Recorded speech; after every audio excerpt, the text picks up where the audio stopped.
Hello everybody, you're very welcome back to Projectotron, the prediction site with a difference. Today we're on day 4 of the World Cup. We've moved on to Group F. We've got Argentina against Bosnia-Herzegovina. Now, Argentina are a lot of people's favourites. They topped qualifying in South America, and Bosnia had to come through the playoffs after possibly they maybe should have topped their group in qualifying.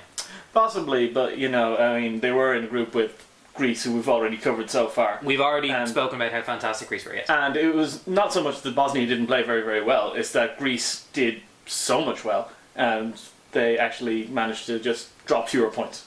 Yeah, that's all. That's fair enough. Both teams were clearly the best in the group.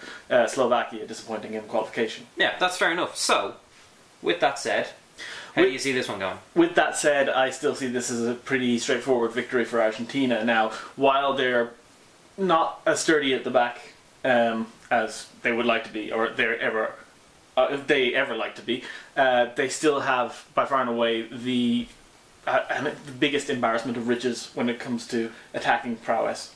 So, you got Messi. That's a good start. You have Higuain, who's been bombing them in for Napoli this year. You have Di Maria, who's had a magnificent season at Real Madrid. Obviously got a bit threatened by Bale signing and thought, I need to become good again. And he did. He most certainly did. And it's just, I don't see them not scoring a ton in most of their games. I reckon they're going to get at least 3, but you know, Bosnia, they do have some solid players. They have Edin Dzeko, who had a great season as well for Manchester City this year. I can see them getting 1, and that's what I'm going to put my money on. A 3-1 victory for Argentina.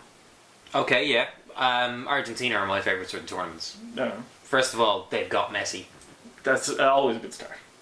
And the way international football works, no other team can say they have Messi. So Argentina are pretty sorted, I think. You're right, going forward. I mean, they're so good they didn't need to bring Carlos Tevez, who had a great season. Yeah, winning the Scudetto on Italy in Europa League semi-finals. So, like you say, it's an embarrassment of riches up front. Argentina do have problems at the back. I think anyone who has seen Manchester City play will say Martin Demichelis is not a World Cup winning centre back. Now they do have Fernandes and Garay ahead of him. Neither of those have been particularly impressive, and I think that they're going to suffer. But again, like Brazil, I think they're going to suffer in the later rounds when they play superior opposition.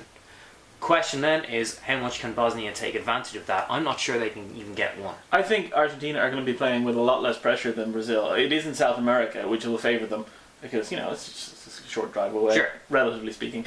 But there's no expectation here because it's all on Brazil. Argentina can finally take this one home, and they would love to do it here more than anywhere else. Yeah, absolutely. I think that Argentina will score. I think they'll score 2, and I think they'll score 2 without reply.